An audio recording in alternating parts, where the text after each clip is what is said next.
sanmay birla yuvishni ko'zlang, yo'qlovda jon birla sharafdan so'ylang, qiyomat kunida topmoq bo'lsangiz, mayxona tuprog'in tubidan izlang.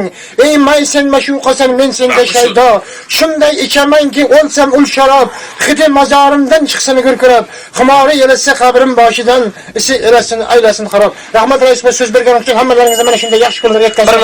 Aziz asrimizning aziz onlaridan so'raydi qadrin, fursat qanimat shaxs atirlarlab, bezamoq chog'ida umr daftarini.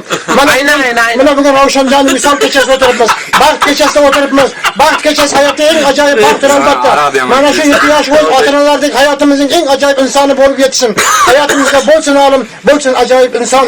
Ikki oshiq o'xshar yulduzlar aro uchib yurgan yandosh sayyoralarga, sevgi fazosida ular bartanha, beparvo yerdagi vorlarga, ular bizdan olis qilmoqda parvoz, samon yulduzlari qilar poyandoz. Siz esa yangalar tovonda shovvoz, tushveraysiz tog'arlarga. Ey aziz Ravshanjon va Ninaxon Aqyo'l Saodatli sektorlarga. Endi navbatni san'atkorlarga bersak, asakalik yosh xonanda Maroljon Qosimov kuylamoqda. San laylomisan, laylolar ichimda tanhomisan. Pirvalda aytibering, pirval. Araqvat Kayev, Namangan shahriga reysga pavorot natijasida bortdan uchib ketib, g'ildirakning tagida jvarmaklarcha halok bo'ldi.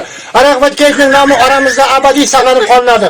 Araqvat Kayevning katta xalalari bo'lmish Raxatiy Shampanskiy, o'g'illari bo'lmish Ruski vodka, qizlari bo'lmish Portvino, jiyanlari bo'lmish Viloxon Skoyxoyeva, Rossiyalik qarindoshi Samodan Parmatuxovlar chuqur ta'ziya qaratadilar.